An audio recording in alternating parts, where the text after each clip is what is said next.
Moi, j'ai été un petit peu traumatisée par une scène que j'ai vue dans un immeuble en Ukraine.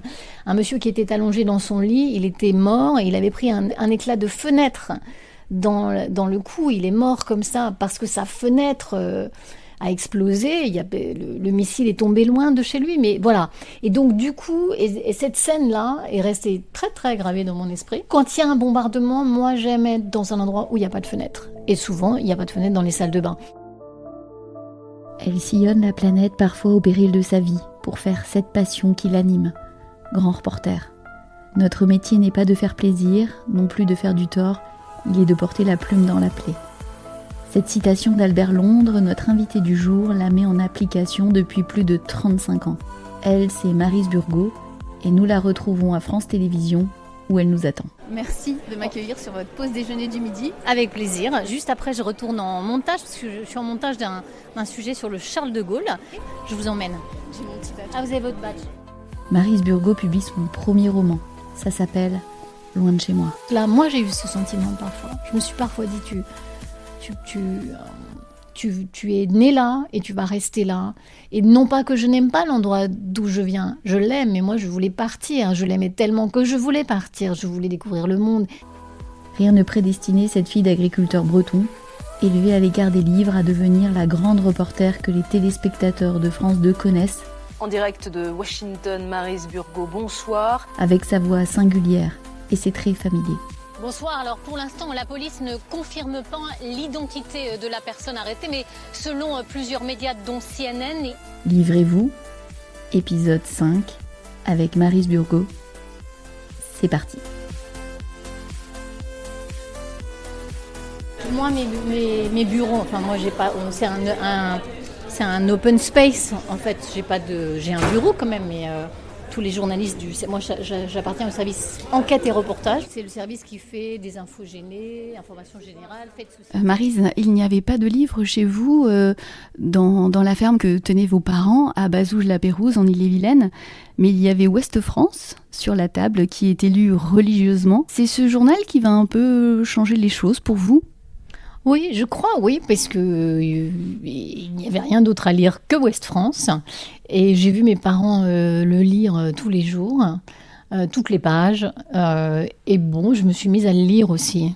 Et je crois que assez rapidement, je me suis dit, waouh, ça doit être un métier extraordinaire, ça, d'écrire. Bon, il se trouve que j'ai fait de la télé après, mais écrire, et je voyais bien que ces journalistes de Ouest France voyageaient dans le monde entier, et je me disais ça doit être vraiment passionnant. Et donc oui, je crois que c'est dans les pages de Ouest France qu'est né ce désir d'ailleurs, hein, et ce désir de journalisme, même s'il n'était pas tout à fait affirmé encore, parce que je pensais que j'y arriverais pas forcément, voilà.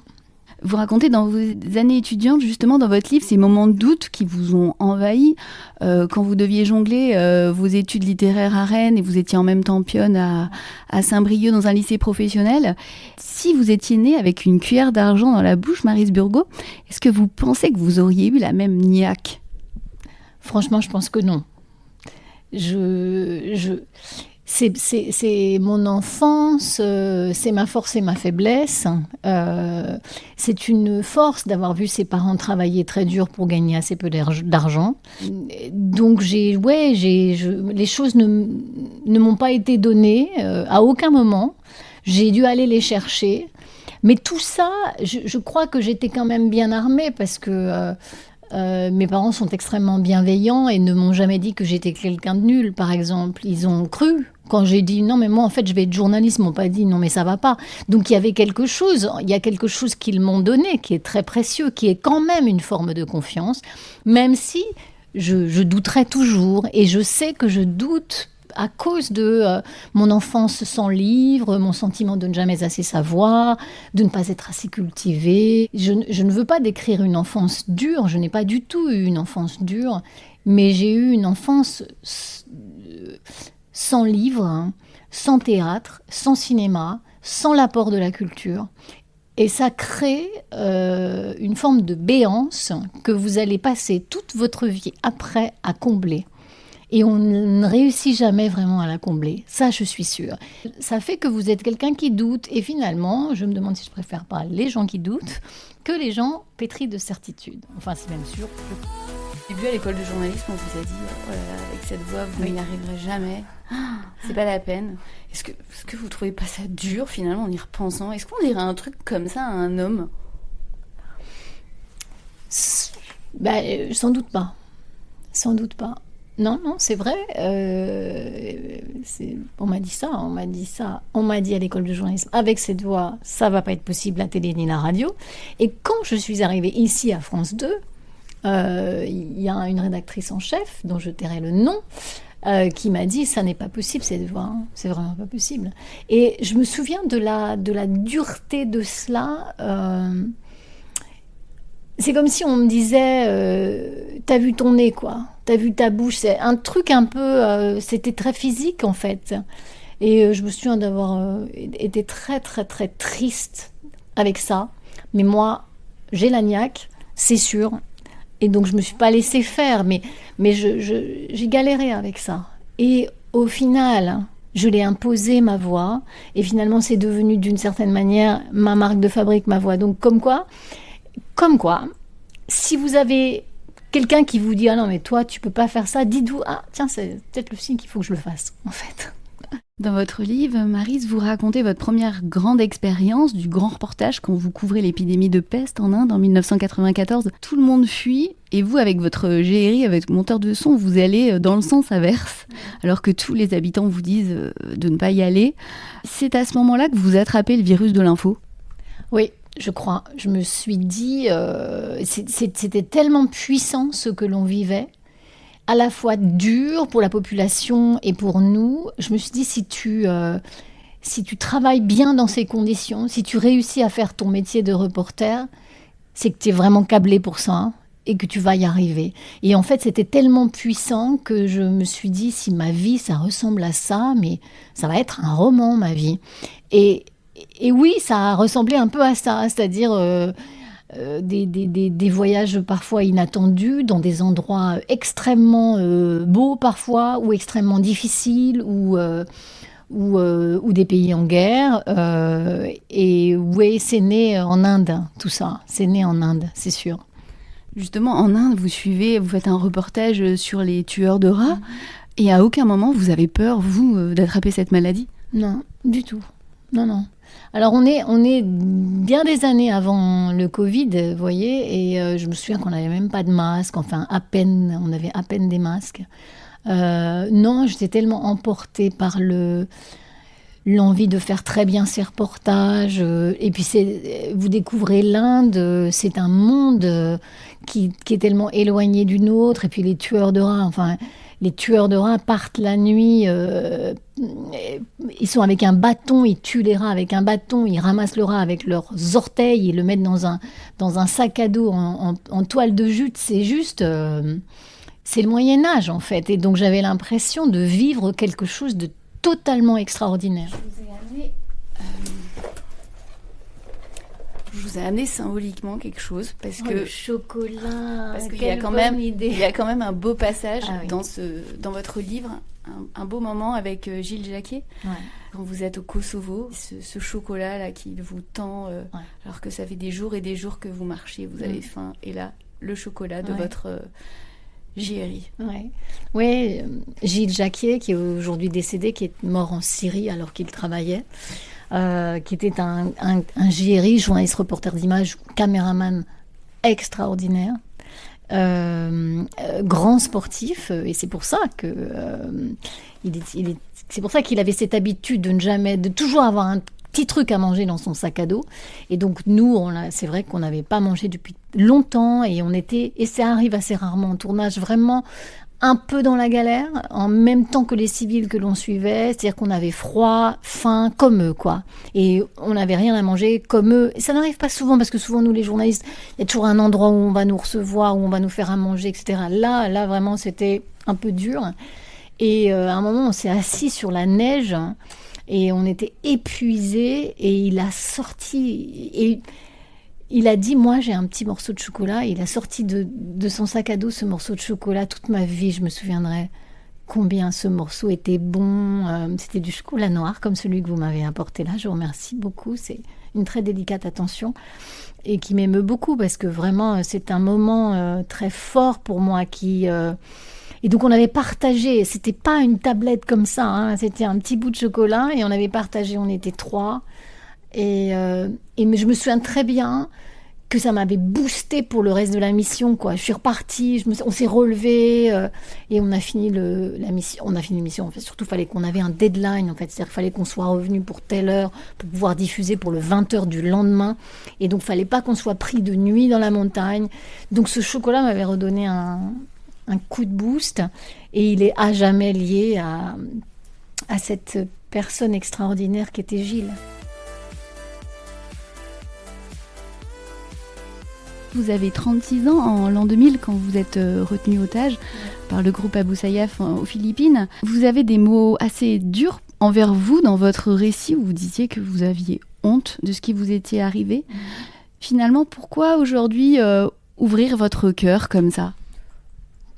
Alors, je ne souhaitais pas tellement parler de cette prise d'otage et de Jolo dans mon livre. Au fur et à mesure que j'ai écrit, j'ai trouvé que c'était pas très honnête de passer sous silence les moments qui ne font pas de vous des héros, mais plutôt des gens qui subissent. Et là, pour le coup, c'était vraiment un moment où vous subissez, parce que vous êtes détenu, alors que vous n'avez commis aucun crime, par des gens dont vous ne savez pas très bien ce qu'ils vont faire avec vous et ce qu'ils veulent vraiment. Si c'est de l'argent ou si c'est vraiment une lutte pour l'islam radical, ce qui en fait n'était pas le cas. Je déteste cette période de ma vie. Je l'ai vécue comme une grande humiliation. Je déteste y repenser. Mais j'aime l'idée d'avoir survécu à ça et j'aime l'idée que ces gens n'ont pas brisé la femme que j'étais et que c'est moi qui gagne à la fin parce que je suis restée journaliste. Ils ne m'ont pas fait assez peur. Et moi, je suis là et eux, ils sont... pour bon nombre d'entre eux, morts au combat. Comme toujours les romans de Sandrine Colette, j'adore. Vraiment, je suis fan de Sandrine Colette. Elle vous avait mis quoi en dédicace? Alors, si c'est qu'est-ce pas qu'elle a indiscret? écrit? Il faut que je prenne mes lunettes, parce que moi, je ne vois plus rien maintenant. Alors, attendez, où sont-elles? Oui, vous êtes myope, je crois, vous le dites Deux. d'ailleurs. J'étais myope, et maintenant, c'est plus ça mon problème. Vous êtes fait opérer alors, au fait, parce que Ouais, dans ouais. votre livre, Ah oui, je vous l'ai disiez fait. qu'à Jolo, vous Ah n'aviez non. pas vos lunettes. Je suis rentrée, opération laser, les 2 yeux sur le champ. Et j'étais tellement déterminée que ça ne se faisait pas à ce moment-là de faire les 2 en même temps. J'ai dit, vous me faites les 2, s'il vous plaît. J'étais très déterminée. Alors voilà ce que me dit... Et justement, vous tombez enceinte quelques semaines après. C'était une forme de reconstruction. Oui, de toute façon, j'avais ce désir d'enfant avant cette prise d'otage. J'avais rencontré l'homme avec qui avoir ses enfants. Et d'où, c'était ça ma grande souffrance quand j'étais otage, c'est que je me disais, c'est dingue quand même, j'ai rencontré quelqu'un, je voulais avoir des enfants avant de partir, donc, et je ne vais pas y arriver parce que je vais être détenue ici pendant des années et des années. C'était ça ma grande souffrance, c'était que je pensais qu'il n'allait jamais me libérer, que j'allais revenir, je serais une vieille femme courbée, ridée, brisée par la détention. Et ça me mettait dans un puits de détresse que je n'ai plus jamais revécu auparavant. Ça n'était pas très rationnel. Mais nous avons à France Télévisions quand même un peu la mémoire de ce qu'est qu'être otage. Et on a des otages qui sont restés très longtemps en détention. Donc je pense que ça avait beaucoup infusé dans ma tête. D'où cette détresse psychologique que j'ai vécue. Donc... quand je suis sortie de là et que j'ai été enceinte 3 mois après mon retour, c'était vraiment là, je me suis dit, là j'ai gagné, là. C'est moi qui ai gagné. J'ai gagné contre l'obscurantisme et contre l'avilissement des femmes, enfin j'ai gagné. Mortaza Beboudi, qui était mon fixeur quand je travaillais en Afghanistan. Et il a été prisonnier des talibans pendant 9 mois. C'est l'un des plus intelligents fixeurs avec qui j'ai jamais travaillé. Les fixeurs, vous savez, ce sont ces gens qui traduisent pour nous, qui passent des coups de fil pour nous dans le pays dans lequel nous sommes. Parce que nous, évidemment, on ne connaît ni la langue. Donc, on est aidé par ces gens. On est arrivé en fait un mois après Taliban 2. Vous vous souvenez, il y a les talibans qui prennent le pouvoir et 20 ans après, ils reviennent quand les Américains s'en vont. Et donc, et Taliban 2, les talibans à ce moment-là essaient de montrer une image un peu vertueuse. Et là, on commence à dire, nous les Occidentaux, peut-être que les talibans peuvent s'amender. Mais un mois après, moi j'y vais et je comprends, vraiment, je comprends qu'ils ne vont pas s'amender et que ça va être terrible pour les femmes. Les écoles clandestines commençaient déjà à se monter puisqu'ils ont interdit les écoles pour les petites filles, enfin plein de choses comme ça. On a travaillé ensemble dans ce pays et Mortaza, c'est un grand démocrate qui a vu l'Afghanistan sombrer. Pour lui, c'est très difficile. Et maintenant, il vit en France. Et c'est un réfugié politique. Il est aussi journaliste, une personne formidable, je l'adore. Vous racontez votre vie de grand reporter et de maman, qui n'est pas toujours simple, avec parfois des dilemmes dans votre cœur à résoudre. Ce livre, c'est aussi pour décomplexer toutes ces femmes qui ont envie de mener de front leur métier, leur vie de famille. Ouais, je leur dis à ces femmes pour qui c'est difficile, et c'est difficile d'avoir des enfants et de mener des carrières, quelles qu'elles soient. Parce que nous avons cette espèce de lien animal avec les enfants, nous les portons, c'est la différence entre nous et les hommes. Moi, j'ai eu beaucoup de mal avec ça, très souvent. J'ai été très souvent absente quand mes enfants étaient bébés et même quand ils ont grandi, etc. Mais je ne regrette rien parce qu'ils ont quand même poussé bien droit et ce sont deux jeunes hommes formidables. J'étais pas à 4 heures à l'école avec un pain au chocolat. Je l'ai parfois regretté, souvent regretté. Quand j'ai été nommée correspondante permanente à Londres et aux États-Unis, c'était aussi pour arrêter les missions trop longues. On est parti en famille et ça m'a permis, j'ai eu 10 années comme ça où les enfants ont un peu grandi. Et quand je suis revenue, je me suis dit, ouais, je peux retourner maintenant. Il y a une scène très marquante dans votre livre. Vous êtes en Ukraine, à Donbass, vous venez d'essuyer un tir d'obus de la part des Russes. Et l'un de votre fils, qui est grand donc maintenant, vous appelle en vous demandant un conseil culinaire. Et là, vous avez peur de passer pour une folle et pourtant vous lui répondez. Ah oui, je lui réponds parce que je réponds toujours, où que je sois. Je peux bien être en train d'interviewer le président de la République. Si mes enfants appellent, peut-être pas le président de la République parce que ça veut dire que je suis pas dans un pays en guerre, mais si je suis dans un pays en guerre, je réponds à mes enfants, ouais. Oui, je leur dois bien ça. Et ce jour-là, c'était mon fils aîné qui essayait de faire du riz. Et il voulait que le riz soit collant, là, comme au restaurant. Il ne savait plus comment faire. Donc il m'a appelé. On venait vraiment de vivre un moment très difficile, puisqu'on a échappé à un tir, un obus de mortier.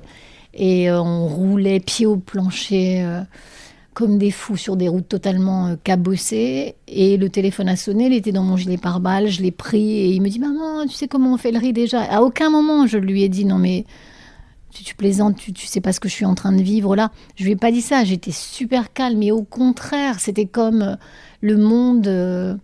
c'est le monde du pays en paix, le monde heureux dans lequel nous vivons, qui venait à moi d'une certaine manière par ce téléphone. Justement, donc vous disiez aussi que aller dans des pays en guerre comme ça nécessitait aussi une préparation physique. Ouais. J'ai entendu dire que quand vous étiez en Ukraine, donc vous dormiez souvent dans des salles de bain parce qu'il n'y a pas de fenêtre et que parfois vous dormiez aussi dans la baignoire, quoi. Alors, moi, je dors pas mal dans les salles de bain, c'est vrai. C'est pas le cas de forcément des gens qui sont autour de moi. Moi, j'ai été un petit peu traumatisée par une scène que j'ai vue dans un immeuble en Ukraine. Un monsieur qui était allongé dans son lit, il était mort et il avait pris un éclat de fenêtre dans le cou. Il est mort comme ça parce que sa fenêtre a explosé. Le missile est tombé loin de chez lui, mais voilà. Et donc du coup, et cette scène-là est restée très très gravée dans mon esprit. Et du coup, quand il y a un bombardement, moi j'aime être dans un endroit où il n'y a pas de fenêtre. Et souvent, il n'y a pas de fenêtre dans les salles de bain. Mais tout le monde ne le fait pas. Là, l'équipe avec qui j'étais, si, là, on l'a fait, mais il y a des équipes qui ne le font pas. Ça, c'est mon truc. Moi, je dors bien dans les salles de bain.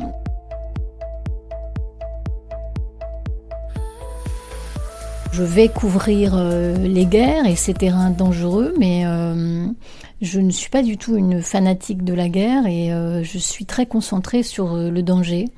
Et donc, je ne suis pas animée là d'une espèce de passion. Non, je suis animée de l'envie d'informer, tout en respectant le plus possible un minimum de sécurité pour nous. Mais c'est dangereux, c'est incontestable.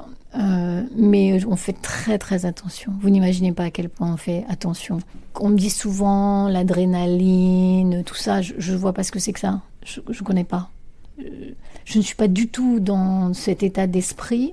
On a conscience du danger et on fait vraiment pas n'importe quoi. Est-ce que justement, quand vous êtes dans ces pays-là, est-ce que avec vos fils, vos parents, vous envoyez un petit SMS de temps en temps en disant tout est ok ou pas du tout? Assez peu. J'ai réussi un truc dans ma vie, c'est que je ne transmets pas de stress à mes proches.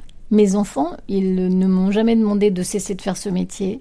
Et même mes parents, qui pourraient, à juste titre, quand même, me dire de temps en temps, non mais Maryse, là, nous, on est quand même un peu âgés maintenant. Pas du tout, jamais. Je pense que leur fierté dépasse tout le reste. Et que j'inspire, vraiment, avec modestie, j'ai réussi cela. Autour de moi, mes proches, ils ont un peu confiance en moi. C'était Maryse Burgot pour Livrez-vous. La semaine prochaine, on se retrouve pour un épisode bonus. En attendant, nous vous souhaitons un bon salon littéraire. Kenavo.